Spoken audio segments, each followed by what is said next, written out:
Hello and welcome everybody. Yes, this is our latest 7 investment management, asset allocation and market briefing. And I hope also you've got some slides to go with this as well. I'm joined today, well, as usual actually, by Ros Price, our Chief Investment Officer, and our Senior Investment Manager, Alex Scott. Good morning, you two. Good morning. Morning. Well, since the beginning of the year, we all know we've seen a high of a shade off 6,000 for the FTSE 100 and a dip as low as 5,260. And the economies around the world seem to be showing us towards a lower and slower world. So what can we make of all of this? And more to the point, how should we be positioning our portfolios? Are we seeing some fundamental changes, or is it just going to be more of the same? Well, at our latest quarterly asset allocation meeting, Ros, you took a James Bond theme this time for your scenarios, and you'll find that actually on slide 2. Ros, can you explain these? Yes, we thought that these particular films named the scenarios that we came up with rather well. We have 2 outliers, the view to a kill, which I suppose is self-explanatory, shows the increased stress in the Eurozone, finally bringing about a terminal event, perhaps an eventual EU dissolution. That gives global contagion in the banking system, global depression, all the lovely things you can look forward to, really. But you'll be pleased to know that we have a mere 10% probability on that. Equally, perhaps with the recent events, maybe not quite the right title, but Diamonds Are Forever, another 10%er. This was the idea that we'd get a major result in Europe of positive, clear route map to fiscal integration, the sort of thing that a lot of people in the UK would hate. Unexpectedly high global growth after major stimulus in China, perhaps, and in Brazil and the US. And just a general all-round, nice sunset type walking into scenario. Again, 10%. It all concentrates in the middle, Justin. Right, so it's going to be either Quantum of Solace or Live and Let Die. And it was really Quantum of Solace that was your main attention. It was our main attention, which is 40% there. And if you turn over to slide 3, it shows us what we really think here. Greece will stay in the Eurozone, at least for the foreseeable future, which in investment management terms is 12 to 18 months. There is action to ease the pressure on the banks in Spain, and indeed we've already seen serious moves to help here. The market generally gets over its recent panic and risk fears ease. Monetary policy, well, we've seen that also, rate cuts. Austerity is flanked with growth, but no magic bullet yet. So 40% we thought on that outcome, Justin. So you put there some on the next slide on 4, range bound with tail risks and percentages going up and down there to give us some idea of the directions on that. But really, I suppose if we move on, so it seems generally lower and slower apart from the US. But even their growth looks somewhat tepid. So on slide 5 there, you can see those figures. Alex, is that really the story? I think it is, and I think you can see how investors and economists have been downgrading their expectations for growth around the world over the last year or so to pretty tepid levels. I mean, somewhere around 2% for the US. It is growth, it is positive, but it's not terribly exciting, and lower levels flirting with recession for the UK and parts of Europe. Now, economists still looking for a partial rebound in 2013, not a particularly strong one, it has to be said, and still facing some potentially quite significant headwinds. But I think the key is that we are looking at growth, albeit very modest growth, but still in a very subdued environment. If we go on to that next slide where you put austerity there, can you just talk us through what you're meaning by that? Yeah, well, this really talks to the broad backdrop that we face around the world of excess debt built up through the credit boom over the last couple of decades that the world is dealing with at the moment. Credit that was built up in the household sector and financials, ultimately in the public sector as well. And that hangover of excess debt is going to be with us for some time. What we've seen is governments taking austerity measures to try and help get their budget deficits under control and manage current spending. But I think the quite interesting thing we've seen over the last couple of months is a slight shift in the tone of debate towards more emphasis on the long-term growth outlook. So what we see is governments not just addressing the current spending and how they manage the deficit from one year to the next, but also thinking about the stock of debt that's outstanding and how they're going to be able to take the reforms and build the growth potential in their economies that will enable them to sustain that stock of debt over the long term. So do you think this is actually just a shaft of light, a little bit encouraging? I think it is a positive development. I think it's important that governments are taking responsible steps and placating bond markets in order to keep cheap funding, or as cheap funding as possible for the near term. But they must have that eye on the long term as well, and be able to demonstrate to markets, the bond markets in particular, how those long-term debts are going to be managed and sustained. If you look at a country like Italy, for example, the budget deficit for Italy is not particularly large. The problem for Italy is the stock of debt is very, very large, the amount of debt they've got outstanding. So if Italy is able to take the sort of steps that show that it can deliver some growth over the long term, then I think a lot of the worries that the market has about the Italian debt situation could potentially ease. So the effects of this really has been to suppress yields on the traditional safe haven sovereign bonds, to such an extent that in reality, after inflation, they're really looking pretty negative. On slides 7 and 8, I think that highlights that really quite well. So, Alex, here, are we dealing with a bubble? As to whether it's a bubble, I'm not convinced that's completely clear. What we are seeing is very, very expensive prices for safe haven bonds. As you say, yields have gone into the sorts of levels, whether it's on cash or on longer maturity gilts or US Treasuries, where they're below the rate of inflation. We're seeing negative real yields. And really, you can talk about an environment of financial repression here, where we're seeing, in effect, a transfer of wealth from savers to debtors being enforced by an environment in which these yields are negative, they're below the rate of inflation, but we are seeing a combination of regulation, legislation, market sentiment, all these different factors pushing capital still into those government bonds, those perceived safe haven government bonds, at these negative real yields, a tax on savers, if you like. We're in a world where, for example, the Bank of England is buying around 2/3 of new gilt issuance. That creates a scarcity of the other gilts that are out there. And whilst investors are still in risk-averse mood, they're chasing those assets, even at these very, very expensive prices. But it will change at some stage. Well, ultimately, of course, there has to be a risk that the real yields will move back into positive territory. And I think when that happens, that's a challenging situation for bond markets and potentially for broader financial markets as well.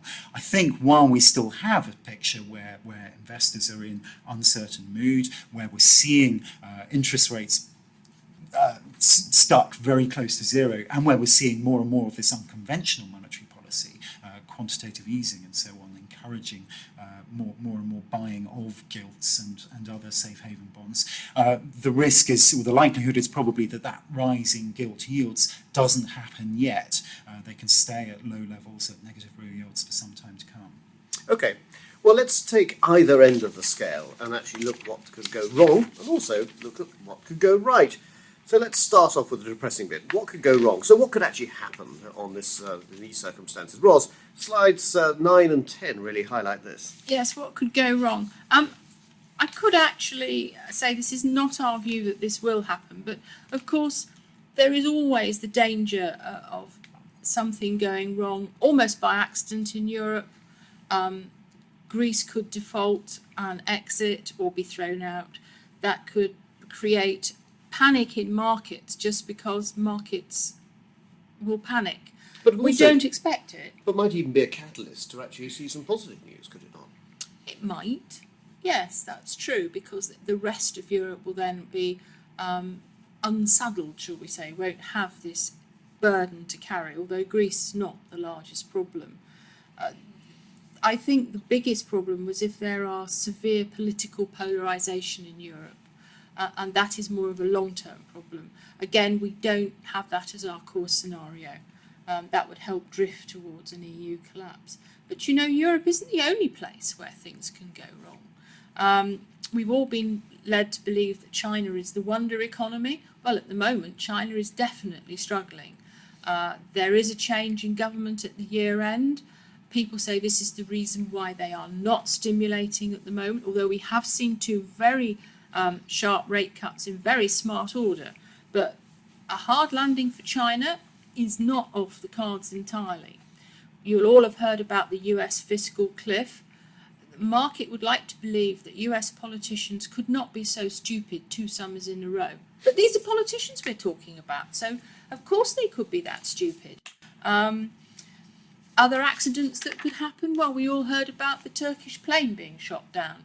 And in a military conflict situation, accidents do have most unexpected consequences.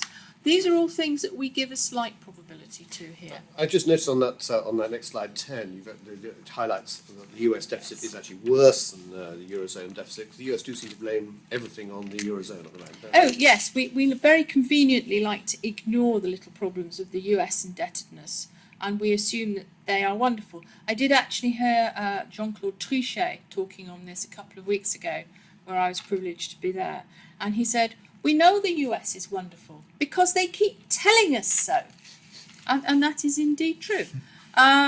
Yes, the US deficit is far worse, and we've had, I can't remember the name of the city now, but the largest bankruptcy of a US city only a couple of weeks ago. If that had happened in Europe, we'd have had a major crisis. But it was the US, so as Monsieur Trichet says, it's wonderful. Well, that's enough of that. What could go right, and what effect could that have? And on to then the next slide, that's slide 11 and then also 12. So, Alex, tell us the positive news. Sure. Well, again, this is looking at potential positives outside the range of our core central scenarios, but it's important as well to think of these. I think our main expectation is that Europe will continue to lurch along, neither quite into disaster or into ultimate resolution. No silver bullet.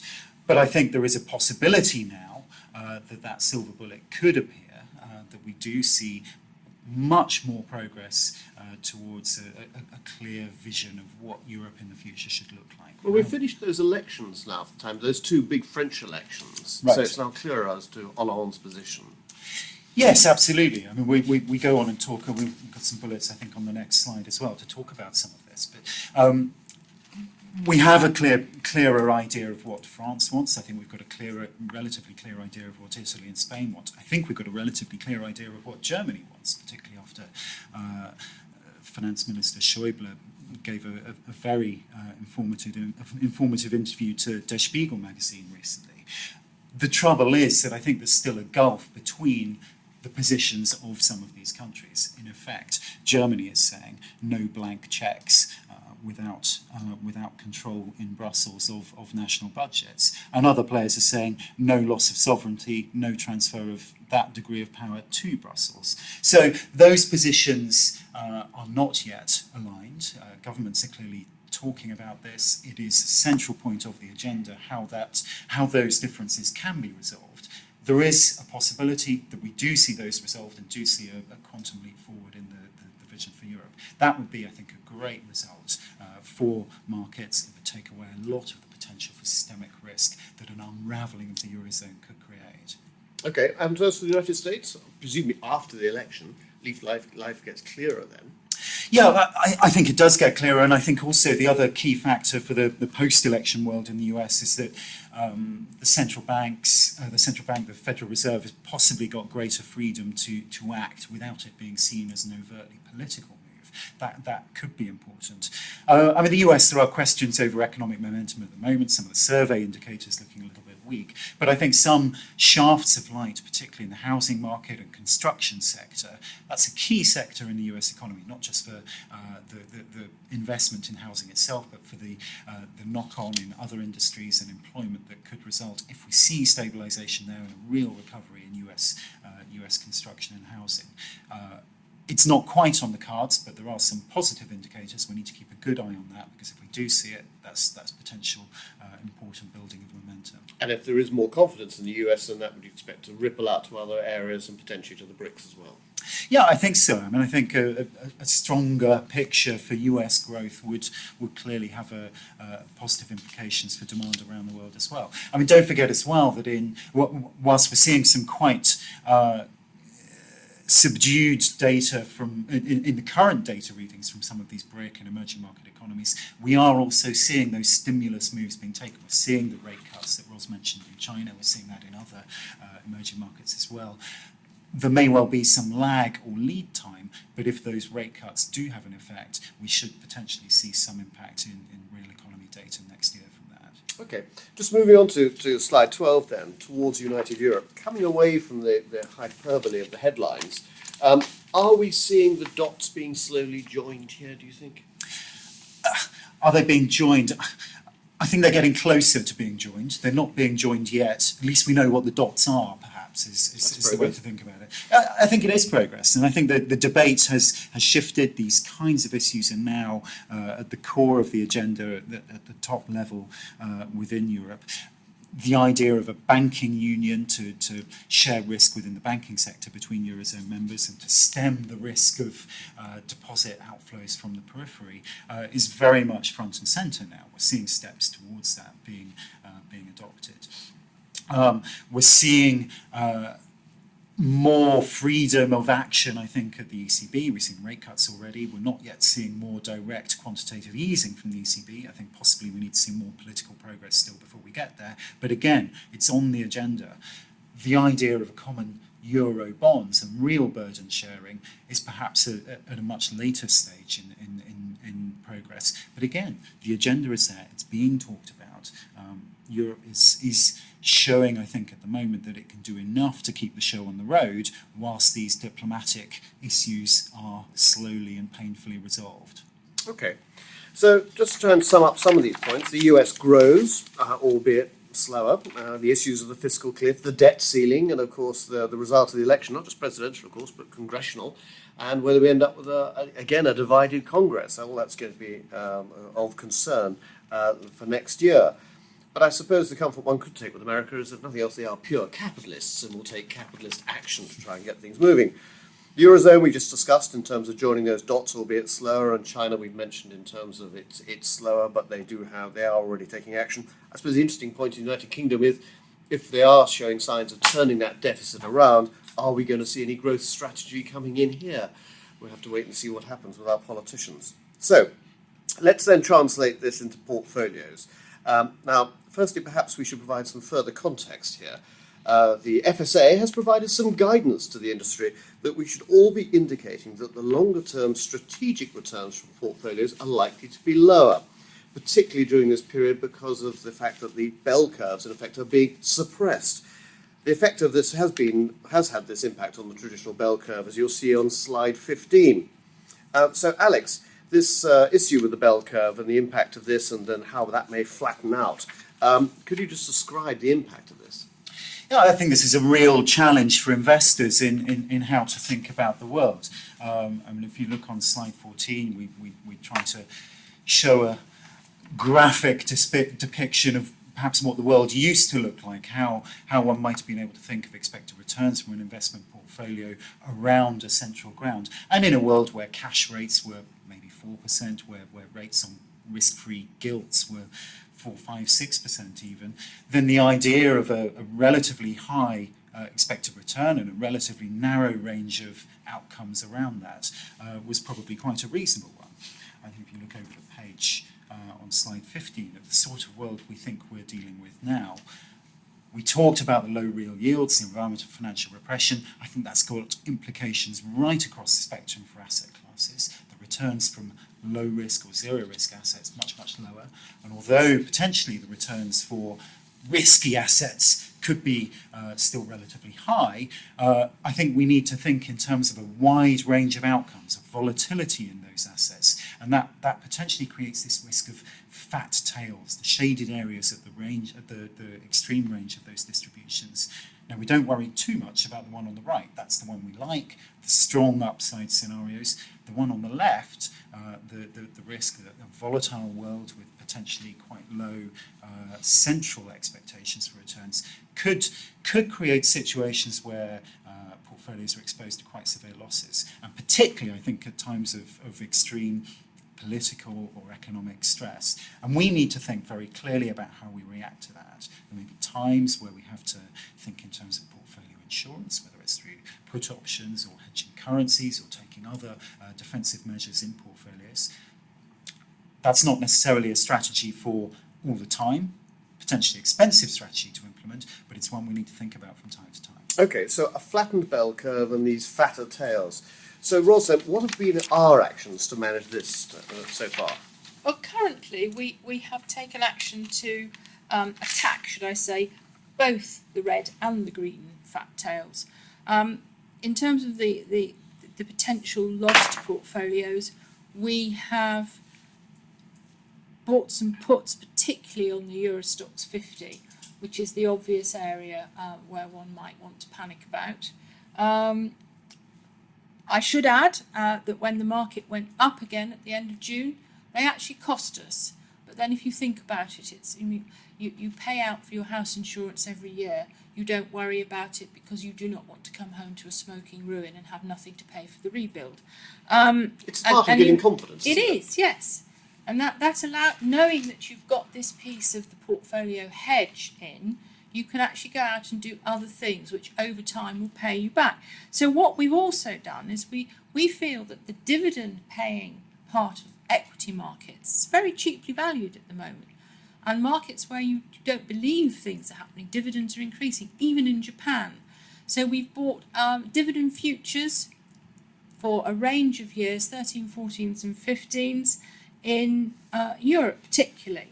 Although we also hold a structure to buy Japan dividends. In Europe, we did actually see this vindicated. A stock that no one believed, E.ON, a big power utility, increased its dividend payment by 10%. So we feel that's a very, very sensible thing to take. We are marginally overweight equity, but not that much. But as I say, we have these hedges in. We are underweight government bonds because we do feel that they are extremely expensive.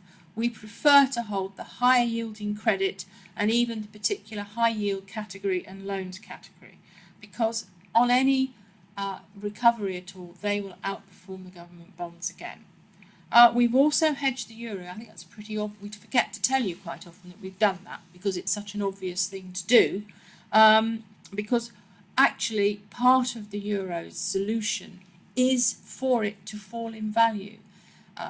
It's something that people don't realise, but over the last few years there was a competition almost to have the weakest currency amongst the majors. Currently it's the yen that's losing, but until recently it was the euro that was far too expensive and was very damaging, particularly for the periphery. So we've hedged the euro because we expect it to go down quite a lot. And those of you going on holiday in Europe in not too distant future might be quite pleased about that. But you left the dollar exposure. We have left the dollar exposure because, like lemmings, most people seem to rush to the US dollar the minute they have a small panic attack. So that's why we're holding our unhedged US dollars, or a very small hedge. And I think a key element of this has meant that by putting in these forms of insurance and actions, it means you haven't actually had to sell large elements of the equities, so to sell out and then buy back in again, you can keep those positions. Exactly. One of the things that when you're managing large amounts of money in institutional style, you learn what they call portfolio turbulence, very posh word, causes cost, and cost lowers return. And cost is vital in this particular. If we're in a lower, slower world, cost sticks out. So in this lower and slower and potentially volatile world, we have put in this insurance structure and we've continued to press down on costs wherever we can. And they're becoming even more important as these returns are squeezed down. If you look actually on the final slide there, you'll see on slide 17, what we've done is on the AAP, showing you how the TERs have been driven down. And really trying to apply some of those institutional techniques that we've used. And Ros, I think you had some other areas on that you wanted to highlight. Well, yes, the latest thing that we're going to do is where we do still hold some funds and the index funds, that is, or ETFs. Some of them we will be replacing with the equivalent futures contract so that we have a very much lower cost in TER from that. At the same time, that will throw up some cash, and that cash will be invested in direct cash instruments, which is really short-term bonds and paper, which will increase the yield available. So yes, we're ever seeking out more ways to cut the cost of investing. And it's all about trying to provide those institutional disciplines through to the retail market. Well, hopefully all of this will provide your clients with the confidence that their money is being well looked after, and come to that, so is mine, and treasures, and that even in times of stress and fear, sound minds are providing some thoughtful control. Well, I hope you found this a helpful briefing, and thank you for listening. If you haven't had any copies of the slides, or if you would like any further information, then please do contact us directly or via your local Seven Investment Management Relationship Manager. In the meantime, I wish you and your colleagues every success, and I hope that our markets start to behave a little better than our current meteorological conditions. So, goodbye from Ros and Alex. Right? Bye. And goodbye from me.